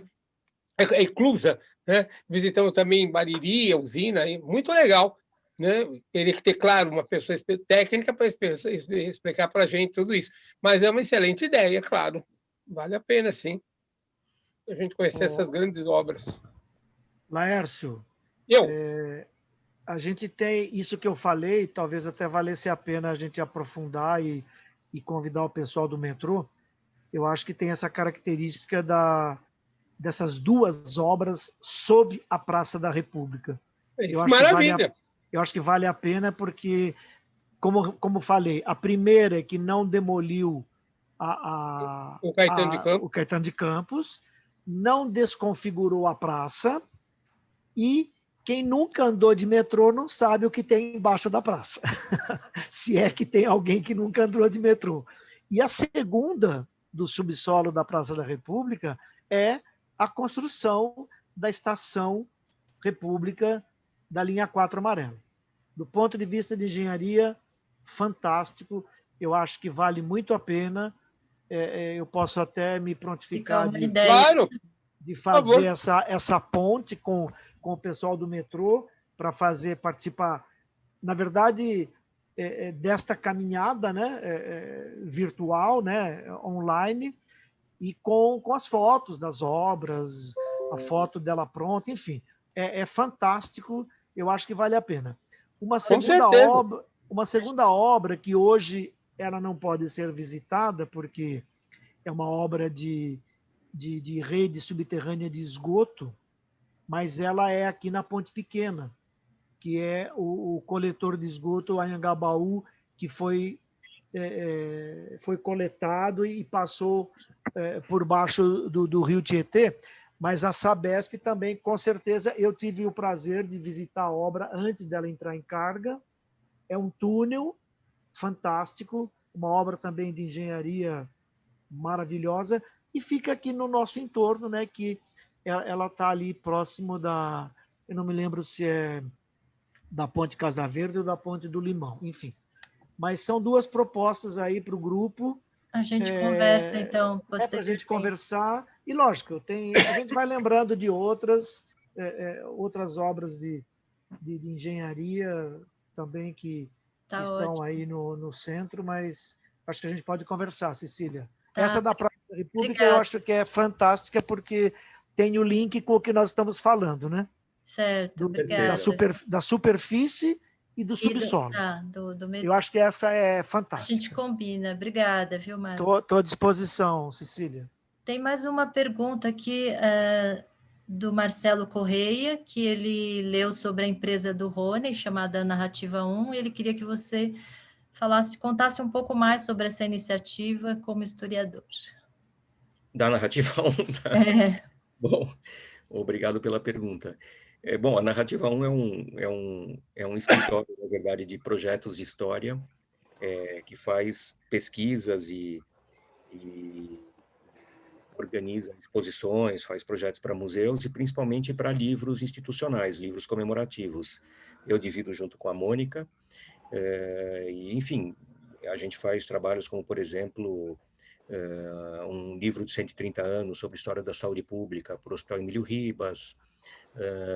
Já fizemos vários livros, por exemplo, inclusive sobre história da engenharia para a Escola Politécnica, sobre a história, por exemplo, da engenharia elétrica em São Paulo, ou mesmo da engenharia naval. Quer dizer, são trabalhos desse tipo relacionados à história da cidade, temas ligados a instituições ou projetos para museus. Muito bom. Alguém quer fazer uma pergunta? Quero sim, Cecília. Posso? Claro. Bem, eu queria lembrar que a grande obra de engenharia que nós visitamos durante a caminhada, e nós ocupamos 5 semanas seguidas com ela, talvez 6, foi o Vale do Anhangabaú, justamente como uma forma de protesto contra aquela imbecilidade que perpetraram naquele espaço maravilhoso. Então, a gente fez uma com o professor Lefebvre, uma com Walter Pires, tudo sobre a Anhangabaú, outra com o Michel Gorski, outra com o arquiteto da Praça das Artes, esqueci o nome. Marcos Cartum. O Marcos Cartum, 4. E teve mais um que eu não lembro. Bom, e nós trabalhamos pela recuperação da fonte, não é? Que nós conseguimos recuperar a fonte e nós fizemos, quase 500 pessoas quando nós inauguramos a fonte, com a banda da Guarda Civil e a banda da Guarda Civil Metropolitana tocando Guarani. Nós temos gravado isso aí. Depois o Dória inventou aquele negócio dos italianos, gastou 3 milhões. Bom, até aí tudo bem, dinheiro privado, mas trocou 6 por meia dúzia. Agora, desculpa, eu tenho que falar um palavrão. Eu passo no Vale do Anhangabaú. Bom, eu fiquei doente, eu entrei na justiça, conseguimos paralisar a obra 7 dias. A sentença de primeiro grau foi magnífica. Como a gente sabe, os desembargadores, não é? Eles são pró-governistas, sei lá, desde o tempo do Maluf. Bom, não quero entrar nesse mérito aí, tem alguma coisa errada com os desembargadores. Mas, aquele desenho maravilhoso do Vale do Anhangabaú que a gente via lá de cima, hoje você vê um deserto branco, não vê nada. Lamentável. Aproveitei para desopilar meu fígado. Agora, Ronei, então, a gente fez uma reunião há 4 anos atrás sobre a Praça da República, com mais de 50, 60 pessoas, e a gente conseguiu melhorar a iluminação. Depois nós não progredimos, porque nós tínhamos outros objetivos. Aí essa gestão infeliz gastou 300 mil reais agora, um pouco antes da pandemia, para recuperar o coreto. Nós fizemos uma reunião a semana passada, o coreto estava invadido, depredado e sujo, porque eles não conversam com a comunidade para compartilhar anseios e propostas de ocupação. é um subprefeito muito ruim. Eu nunca vi um subprefeito tão ruim que nem esse que está aí agora, né? E, por fim, a gente tem algumas propostas para praça, né? Cuidar do lago, alimentar corretamente os peixes, tem um espaço ao lado da cabine de polícia. A iluminação ficou boa. A iluminação à noite, eu passo, às vezes, de madrugada ali, a iluminação está boa. Mas, em cima, nós temos um espaço que dá para ser um café, próximo da Casa da Bomba ali, tem um espacinho que dá para fazer um café, de sorte que deu uma vida na praça. Temos algumas coisas que nós propusemos. Agora, uma coisa, Ronei, que você falou, e que nós vamos botar nas nossas propostas, é iluminar os bustos e colocar uma explicação mais condizente com quem tem deficiência visual. Então, de tudo que você falou, nós vamos aproveitar isso, aproveitamos muito, lógico, mas nós vamos ver como é que a gente vai falar com o secretário de Cultura atual, que é o Hugo Pozzolo, vamos chamar ele para vir na praça um sábado, e vamos ver essa questão da iluminação dos bustos, que está por merecer mesmo uma iluminação. Hoje está tão barato com LED, né? E é isso. Olha, encantadora a sua explicação, você tem uma voz pausada muito boa. Muito obrigado, Ronei. Bom, e outra coisa, outra grande praça que nós visitamos e que é simplesmente estupenda, fizemos 4 passeios, a Praça da Sé, com suas 14 esculturas assim magníficas. A Praça da Sé, eu digo sem medo de errar, é uma das praças mais bonitas do planeta Terra. Mas a gestão pública não sabe dar o devido valor e permite uma ocupação indevida do lugar. Por hora, muito obrigado, Ronei Citrinovich. Eu que agradeço. Rony, tem as pessoas parabenizando você, né, pela exposição. Se alguém tiver mais alguma dúvida sobre as estátuas, a Praça da República, e o Marcos queria falar alguma coisa sobre o Anhangabaú, mas quem quiser Rony, fazer. a Irma, eu lembrei daquela pintura que tem lá no MASP, que é do Poisson, que é a Irma do Príapo, que é o deus da fertilidade lá, das hortas, que tem as musas lá dançando ao redor da Irma. É uma pintura, né? Eu não sei se você saberia... Por que ela não tem braço, a Irma? Não sei. Eu acho uma ótima pergunta, Eduardo. Você sabe que... A Irma é um suporte, né? Como assim?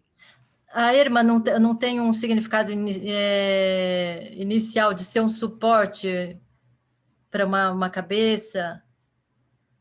O que é o conceito... O Rodin fez a escultura sem braço porque ela meditava, né? Porque não tem ação, tem umas coisas assim do Rodin que ele fazia. A meditação não tinha braço. Eu não sei, é uma pergunta meio maluca. Não, eu acho a pergunta ótima. Algum... Assim, eu não sei responder, Eduardo. Eu acho que algum modelo, alguma ideia de elevação, quer dizer, que você tira o corpo da pessoa totalmente, né? Por que falava das normalistas dos anos 50? Eram as mulheres que iam ser professoras, as normalistas da década de 50? A escola normal a escola normal foi sempre a escola de formação de professores, né? É o que seria o magistério hoje. Exatamente, é o magistério. Tá. É que não tem mais o magistério, né? Que forma no que seria o ensino médio, né? Para formar. Agora é a universidade mesmo. São as licenciaturas que tem hoje, não seria isso? Que mudou a lei, né? É o antigo ensino de segundo grau, ensino que seria o médio, que formaria professores para as primeiras séries. E hoje em dia, agora é só pela universidade, entendeu? Então, Eu porque hoje chamava escola normal. é a licenciatura que tem hoje, né? Para quem faz letras, matemática. Não, a escola normal formava para Sim, trabalhar com crianças independente da área, né? Mas sim, mas das primeiras séries. hoje no século XXI, o que substitui a escola normal são as licenciaturas. Não, não, são diferentes. As Seria o licenciaturas que são por seria áreas. Tem uma seria o mais parecido. Seria o mais pedagogia. Seria a pedagogia, seria a pedagogia, né? Isso, que é uma licenciatura, mas não é assim. Ah, Não é licenciatura de pedagogia. matemática ou de geografia, etc. Tá. Cecília, eu ia falar só duas coisas sobre a Praça da República ainda. Tá Uma, bom. eu acabei não falando, eu consultei a documentação do Departamento de Patrimônio Histórico sobre as esculturas, que teoricamente é o órgão que cuida, né? E tanto que você encontra, por exemplo, as histórias dos sumiços da estátua, você encontra, além da crônica policial, você encontra eventualmente nas visitas de inspeção das estátuas feitas em, sei lá, de tanto e tanto pelo órgão.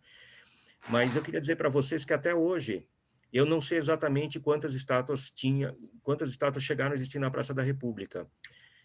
Como vocês sabem, não sei se o Michel ainda está aqui, porque ele fala isso, que as estátuas andam em São Paulo, né? Quer dizer, as estátuas, elas andam, né? Elas de repente amanhecem em outro lugar. Não é só a estátua do Ramos de Azevedo, que andou da Avenida Tiradentes para a Cidade Universitária. Tem muitas estátuas que mudaram de lugar. No caso da Praça da República, tem pelo menos 3 estátuas que eu já vi referência em livros que estavam na Praça da República, mas depois eu encontrei outros registros, inclusive com o DPH, quer dizer, se amanhã eu tiver que dizer exatamente quais eram os estátuas da Praça da República, eu não sei, porque, em geral, as fotos e os registros são só da estátua, a gente não vê elas na praça. Então, não dá para saber se ela ficou lá há pouco tempo e mudou de lugar, se simplesmente é um erro do livro, e é curioso isso, né? Quer dizer, a gente não saber exatamente quais estátuas estavam na Praça da República, né? E em relação ao que o Carlos falou, eu acho que uma das coisas interessantes da Praça da República, quando a gente vai lá hoje, e eu gostei muito do que ele falou da Praça da Sé, que eu também gosto muito, claro, o centro tem uma vida do centro, o centro ele é um lugar muito particular, e quem vai pouco ao centro estranha um pouco essa vida que ele tem, quer dizer, não é, o centro está longe de ser um bairro residencial e muito menos um shopping center, mas eu acho que, curiosamente, a Praça da República é como se ela tivesse voltado ao espírito que ela tinha no século XIX, antes da República, né? Quer dizer, de ser um lugar extremamente popular, de muitas celebrações diferentes. Então, por exemplo, tem o dia em que determinados grupos de imigrantes africanos se reúnem na praça, tocam. É uma praça de muitos tipos de encontros, é uma praça de muitos grupos diferentes que usam ela para muitas coisas diferentes, inclusive para descanso na hora do almoço. Então é interessante, é como se a praça tivesse, com todas as mudanças que ela foi passando, é como se em algum momento hoje não, já faz tempo, né? Ela voltasse um pouco a ser essa praça popular com muitos diferentes públicos e movimentos, né?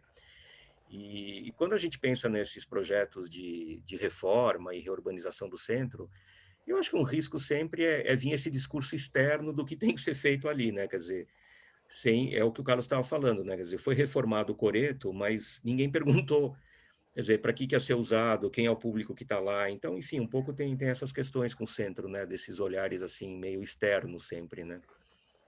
Como do Vale do Anhangabaú. Perfeito. Quer falar, Michel?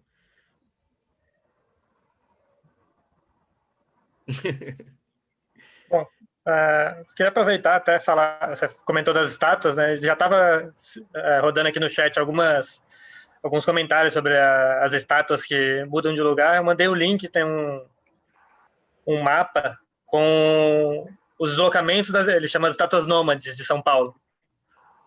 Isso a gente fez também uma caminhada na época presencial ainda. A gente chegou aí, estava tendo exposição no Arquivo Histórico, na Sim. Praça Fernando Prestes, Coronel Fernando Prestes, lá no Bom Retiro.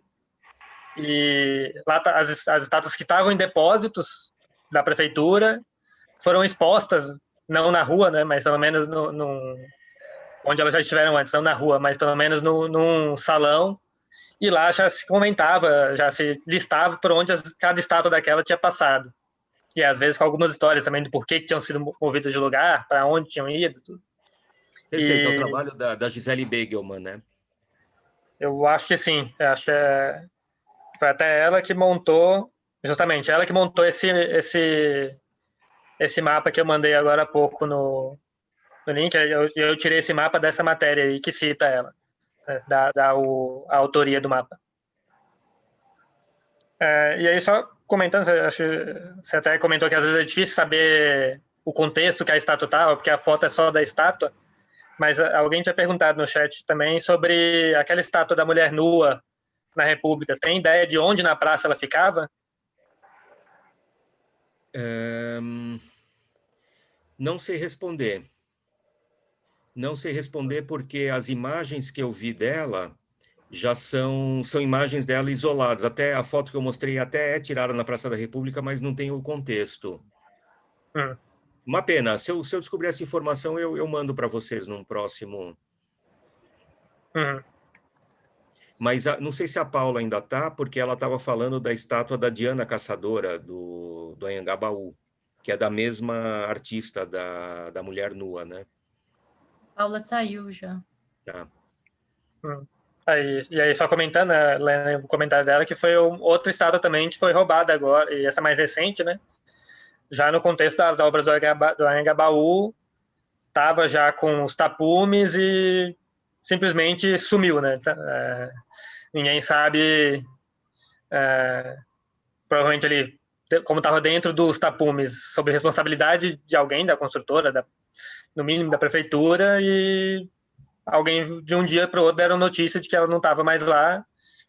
Isso já acho que deve fazer 1 ano e meio, 2, talvez, e nada mais não se ouve falar mais dela, nem notícia nem falam mais, né, que é o pior, né, porque enquanto tá roubado ainda tá se falando do assunto, ainda se tem alguma esperança, né, quando já tá esquecido até de se falar, e aí é que Pois é. já se perde mais mesmo. Rony, tem a Cris, que eu não sei se é a Cris que é a minha irmã, porque ela só escreveu Cris, mas ela mandou uma mensagem aqui falando que Erma, também tinha pesquisado isso agora, Erma vem da estátua do deus Hermes, né, o Mercúrio, exatamente um busto com um pilar quadrangular, né, na Grécia Antiga era usada como símbolo protetor em caminhos ou encruzilhadas. Essas estátuas nessa configuração, então, são chamadas de ermas. Então, talvez por isso que não tem os braços, etc., porque era realmente só o busto com esse... Tá, obrigado. Suporte. Aí alguém está falando da obra sumida. Qual obra sumida? A Carolina está perguntando. Da Praça da República tem várias, né? Tem um Bernardino de Campos, quer dizer, tem um dos bustos de um dos republicanos. Tem a Mulher Nua, que é uma escultura ornamental. Tem o Oscar Thompson. Tem várias sumidas na Praça da República. No Largo do Arocho, então, praticamente todos os escritores do Jardim dos Escritores sumiram, né? Ah, tá. Ela perguntou se a Mulher Nua sumiu. Então, esse sumiu, quer dizer, foi... no caso da Mulher Nua, é uma história policial, quer dizer, alguém derrubou a estátua. Ela foi derrubada, quer dizer, ela não foi... Enfim, acho que cada história é uma história, mas o que eu entendo do que eu li dos registros policiais, que são muito confusos, não é que ela foi roubada, por exemplo, para derreter o bronze, não é isso, quer dizer, ela foi derrubada, quer dizer, alguém agrediu a estátua, derrubou a estátua, e uma vez derrubada, ela foi guardada até o momento de, não sei se quebrou o pedestal, enfim, nada fica claro. E depois de guardada numa instalação da Praça da República, daí ela sumiu. Então, enfim, não é que é uma história de roubo, é uma história de depredação mesmo, de agressão à estátua, né? Da mulher nua em particular, né? O Ednei estava falando do Anhangabaú, ele já também está postando aqui uns links, né, para quem quiser depois verificar. Acho que tem mais alguém com alguma questão? Alguém falou do túmulo do Júlio Frank na Faculdade de Direito, né? Eu não consegui ler a mensagem o monumento toda. que marca a sua lápide dentro da Faculdade de Direito. Tá. A gente já visitou também. Ah, que legal. Caminhadas noturnas, Tá. Então, a Faculdade de Direito é um lugar interessante, que tem muitas placas comemorativas, né? E tem esse monumento ao Júlio Frank que que assim, era um protesto, né, contra a inexistência de cemitérios públicos, né? E é bonito, assim, é um obelisco, né? Sim. Alguém falou e tem os 3 poetas. Os 3 Ah, poetas, Álvares. então, o Álvares de Azevedo. O Álvares de Azevedo é uma das estátuas que talvez esteve na Praça da República. Eu não sei se alguém tem lembrança de ter visto o Álvares de Azevedo na Praça da República, mas eu encontrei um livro publicado que, de novo, é só a fotografia da estátua, e aí tem na Praça da República um Álvares de Azevedo.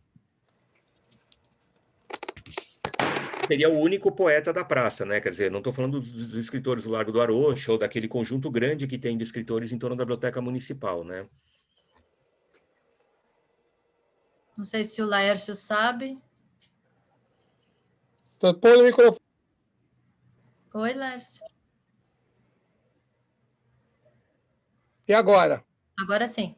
Você sabe? Ah, sim, com certeza, certeza absoluta que o monumento ao Álvares de Azevedo esteve na Praça da República. Ele foi mandado construir, os alunos do Centro Acadêmico 11 de Agosto, isso tem nas crônicas do Guilherme de Almeida. Então, eles falam que o monumento estava na Praça da República e eles iam fazer serenatas, declamar, junto a esse busto do Álvares de Azevedo. Ficava ali. Né? Tá. Então, é certeza que ele esteve ali. E essa estátua tem uma história muito curiosa. Porque aí, se vocês repararem, isso eu já pus em aula assim, a foto do Álvares de Azevedo é a foto do Fagundes Varela. Na verdade, ela homenageia o Álvares de Azevedo, mas o rosto é do Fagundes Varela. Aí, alguém da prefeitura viu essa estátua e falou, não, essa estátua é do Fagundes Varela. Tiraram a estátua da Praça da República e levaram a estátua para uma praça no Sumaré chamada Fagundes Varela. Aí os estudantes de direito conseguiram tirar ali lá, e ela está lá hoje no jardim, na calçada da Faculdade de Direito, escrito Álvares de Azevedo, mas é o rosto do Fagundes Varela. Então, essa com certeza esteve lá e foi por iniciativa do Centro Acadêmico 11 de Agosto, sim, já que ele foi um aluno de lá. Essa, com certeza, é as crônicas do Guilherme de Almeida, ele fala muito dessa estátua e dos acadêmicos irem lá declamar. Tá. Cecília, alguém lembrou aqui, quando eu falei que não sobraram nenhum dos escritores, eu me enganei, quer dizer, justamente tinha falado do Luiz Gama, que era um poeta, então, só fazendo a correção, sim, o busto do Luiz Gama está no Lago do Aroche, né? Sim. Nossa, o Rafael falou, são os 3 poetas, Fagundes Varela, Álvares de Azevedo e Castro Alves. Tá. Tem bastante gente escrevendo aqui. Bom, acho que é isso, né? O que vocês... Tá bom. Rony quer... tem mais um aqui. Ivani, havia uma estátua de bronze na entrada do edifício Banco das Nações que foi roubada não faz muito tempo. Sim, que era linda, né? Era uma estátua assim colada na parede, muito bonita, de um trabalhador assim, meio máquina, né? Muito bonita, foi roubada, né? Tá bom. Pessoas elogiando. Acho que o Laércio, o Carlinhos... Rony, você quer falar alguma coisa? Não, só quero agradecer, foi ótimo, obrigado a todos pela presença virtual. Falei para o Laércio, espero que em breve a caminhada volte, depois da vacina, claro, que as caminhadas presenciais voltem, quem sabe um dia a gente faz de novo, imagino que vocês já fizeram muitas vezes, mas faz de novo esse passeio presencialmente, vai ser um prazer. Muito obrigado para todos. A gente agradece, foi excelente, viu, Rony? Muito obrigada. Laércio, Carlinhos? Eu só queria, só para complementar, que eu tinha comentado até com o Rony, que ele falasse, né, dos livros que eles têm, e se ainda tem, a pessoa pode pedir, como é que faz, por exemplo, 10 roteiros históricos a pé para São Paulo, que é um livro maravilhoso, com certeza os guias têm bastante interesse, e como faz, né, para comprar os livros que você tem à venda, Rony? Tá. Os guias, na verdade, são alguns guias de São Paulo, todos de passeios a pé que a gente editou. São 5 guias, é uma coleção de 5 guias em português e depois tem 2 guias em inglês também. Todos com essa ideia de conhecer São Paulo a pé, conhecer lugares públicos, quer dizer, não tem nenhuma ideia de consumo, enfim, a não ser que seja assim, alguma coisa pitoresca no caminho. Então, tenho 10 roteiros históricos a pé em São Paulo, tenho roteiros com crianças pela história de São Paulo, depois tem um que é Santos e Litoral, tem um de passeios no interior, que inclui Itu, Santana do Parnaíba, Porto Feliz, e tem um de crianças pelo interior. Esses do interior são sempre lugares que você pode chegar de carro ou de ônibus, e a ideia é que você faça um passeio de 2 a 3 horas e depois volte. E o guia de inglês é um guia para turistas estrangeiros, todo referenciado no metrô, quer dizer, a ideia de que o metrô é um lugar que o turista sente muito à vontade em São Paulo, então todos os passeios partem de estações de metrô e voltam para estações de metrô.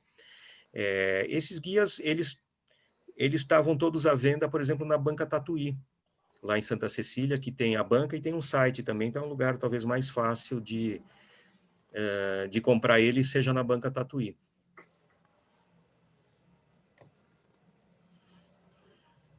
E são vários autores sempre, né?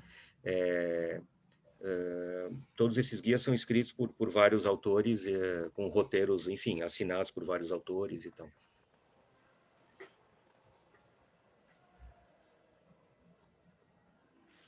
Magnífico. Bom, vamos caminhar para o encerramento, Laércio? Vamos agradecer mais uma vez ao Rony pela essa brilhante palestra, essas explicações. Quantas vezes a gente já foi ali pela Praça da República, eu sei que você sempre se encanta também, Carlos, pelas esculturas ali, então foi muito legal, né? Obrigado, Rony, por ter aceitado o convite, por ter participado, e obrigado a todos que permaneceram com a gente, participaram, deram suas opiniões, e desejar um ótimo final de semana a todos, e dizer que na próxima semana estaremos aqui, se Deus quiser. Bem, Laércio, nós podemos elevar o Ronei Citrinovich no panteão dos heróis paulistanos, Com certeza. Ao lado do Walter Pires, do Marcos Cartum, do Leon Gorski, do Lefebvre, e de tantas pessoas que amam essa cidade. Podemos elevar o Ronei? Claro, podemos. Carlos, eu agradeço muito. O único risco é ser decapitado, né? Esse panteão, né? Não será. Heróis paulistanos morrem na cama pacificamente. Graças a Deus, nós não temos conflitos muito graves. Olha, foi um prazer ouvi-lo, viu? Eu acredito que todo mundo ficou encantado pelos comentários e você será regiamente remunerado por a sua presença esta noite na caminhada noturna. Você pode vir almoçar no restaurante. Esta será a sua recompensa. Agradeço muito. Ele pode vir almoçar, Laércio? Que dia? Que dia? Pode ser amanhã. Você não sorteia almoços do restaurante na caminhada presencial? Que dia que você sorteia? Que dia que sorteia? Não, mas o Rony pode ser. Não, aqui é para os que ganham, que vai ser dia 25 de janeiro de 2054, mas o Rony pode ser amanhã, né? O Rony... Então, Rony, usufrua desse benefício que a caminhada lhe proporciona em agradecimento à sua fantástica participação. Muito obrigado, Rony. Obrigado a vocês. Boa noite. Boa noite. Obrigada, e, por fim, viva São Paulo! Boa noite, boa noite. Vocês estão fraquinhos, de novo. Viva São Paulo! Viva! Viva! Obrigado os prefeitos, vereadores e outras coisinhas ruins que nós temos. Viva São Paulo! Viva! Viva! Obrigado a todos. Boa noite, obrigada. Obrigado a todos. Obrigado, Laércio. Pela palestra. Tchau, tchau. Quem vai comer pizza comigo agora? Parabéns, só você.